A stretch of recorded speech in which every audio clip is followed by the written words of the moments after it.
It was early late one night. Duluth had to take one of Oots' trains to Cheyenne, Wyoming. The Pacific Fruit Express had to have a lot of fruit refrigerated. And Duluth was the only engine available since Oots was unavailable since he was ill. Clinchfield, Dark Kritic, and Bruce hope that Duluth and Big Mack won't get into an accident and have another argument. I hope Duluth and Big Mack don't get into an accident. Me and you both, Dark Kritic. Yeah, me too. Meanwhile, at Utah, one of the railroad yards in Utah, Big Mack was taking a train of grain to Cheyenne, Wyoming as well. But he wanted to get to Cheyenne, Wyoming before Duluth did. Both trains were soon scheduled to depart, and once the dispatchers gave their all clears, the two engines raced off. But little did the two engines know that disaster was ahead of them.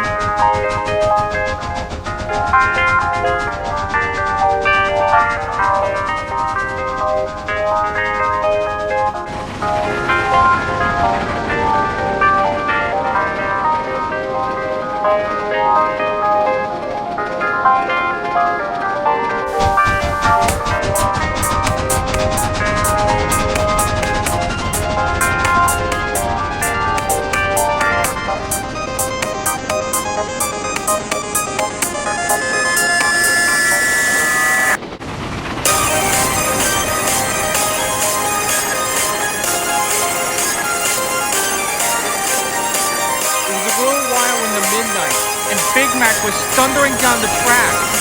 His driver told him to slow down. "Steady, Big Mack, we're not running a race." But Big Mack did not care. He was too busy thinking of what he would say to Duluth the next time they met. But as he was racing over the crossover where he was supposed to go onto the different line, he didn't realize it until it was too late. What the? Stop! Big Mack's driver slammed on the brake hard, opened his right rear, opened the reverser, and started to reverse. But Big Mack's wheels started to slip on the greasy rails. "Come on, not now! Sand! I need more sand!" Time and time again, Big Mack tried to reverse, but his wheels just skidded on the greasy rails. It wasn't any good, and Big Mack's train was holding him back. Meanwhile, Duluth was thundering down the track at high speed. He didn't know about Big Mack's predicament. Duluth saw a flashing light up ahead. What in the... Before Duluth could finish his sentence, Big Mack's whistle was heard. Duluth knew right away it was the sound of emergency. Holy crud. Driver, put on the brakes. Put on the brakes now. Driver, put on the brakes. Duluth's driver slammed on the brakes hard, and Duluth tried to stop. But it wasn't fast enough.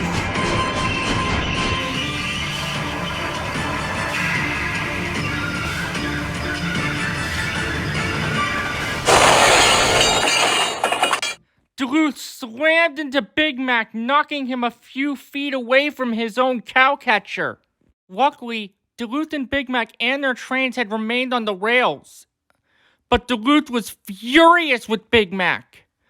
"Now look what you've done! How are we gonna get moving now?" "What I did? You were disobeying a signal." "I wasn't disobeying a signal! You overshot the crossover!" The two engines argued and argued until their crew finally got their attention. "Listen, you two, we have a problem. When you both collided, your reversing gear is jammed in reverse when you broke both of your cutoffs. You're not going anywhere but backwards. I contacted Pearson and he is coming here to help us." "Well, I hope he takes me, because the grain is going to be ruined.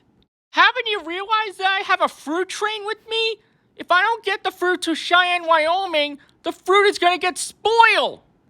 "Why would even someone care about the fruit, you loudmouth imposter? Why, you little..." For the rest of the hour, Big Mack and Duluth argued about their rivalry. Pearson soon arrived, but his presence didn't stop the fight. So the only way to stop the fight was blasting his horn.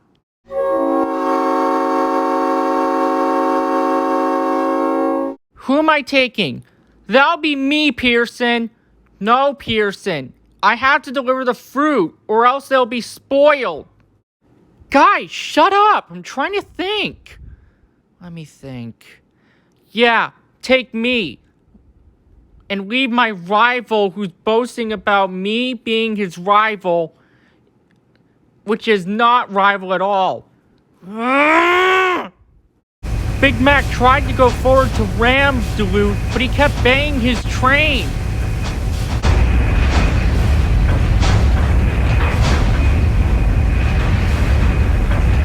Stupid broken reverse gear. I want to go forwards, not backwards. And this was starting to annoy Pearson. Big Mac, I swear in Union Pacific, I'm gonna hit you so hard at... Wait a minute. Horse. That's it. Made a decision? Even better.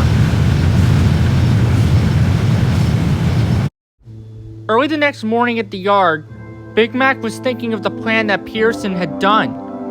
Pearson had swapped Big Mac and Duluth around at the back of their trains so that way they could run at tender first. Pearson had to help Big Mac with his train, and Duluth had to handle his train alone. Big Mac was thinking in the yard of what he was doing to Duluth, and he felt sorry for himself. After Duluth and Big Mac's trains were delivered, Duluth and Big Mac were sent to the repair yard to be fixed, and their reverse gear was soon fixed. But Big Mac was still sorry for himself of what he was doing to Duluth. Just then, Duluth reversed next to Big Mac. Oh, hey Duluth. What do you want now, Big Mac? You want to harass me? No. Well, what's wrong? Listen, Duluth, I'm sorry I was rude to you. I thought you were gonna be rude to me, and I thought we were rivals still, but your brother 226 had been very rude to me back in the day, and all that anger just went to my head, and I thought you were just like 226, but I guess I was wrong. I really should never have judged you of you being a rude engine. I know we were rivals back then, but this is different right now. I am so sorry I called you those names, and I'm sorry I thought you were a rude engine. I'm terribly, terribly sorry for being horrid to you. I'm sorry. I never meant to hurt your feelings. That's alright. Besides, my brother 226 got what he deserved. I tried to warn him of his attitude of being rude to other engines, but he never listened. He got what he deserved. And I had a lot of other rivals back in the day, Big Mac. And that's what we both have in common. We're not alike, you know. Even though we're both giant engines, we're built by different builders. And we're not... And I didn't want to steal your fame because you guys are the biggest steam locomotives in the world like me. So, do you want to be friends with me? I like that, Duluth. Thank you. No problem, my friend. I'm always happy to help. So tell me, what was it like back on the Union Pacific? Throughout the rest of the day, Big Mac and Duluth talked about their old days on their old railroad. But unknown to the two big engines, Clinchfield, Bruce, and Dark Kritic had seen the whole thing. Rivalry becomes friendship, and I'm happy you and your brother and Duluth are getting close, Bruce. I know, Dark Kritic. I'm happy the arguing is over. The giant of steam rules the rails. That is what I say, Bruce. Those two really have ended their argument. Couldn't agree more, Dark Kritic. I couldn't agree more.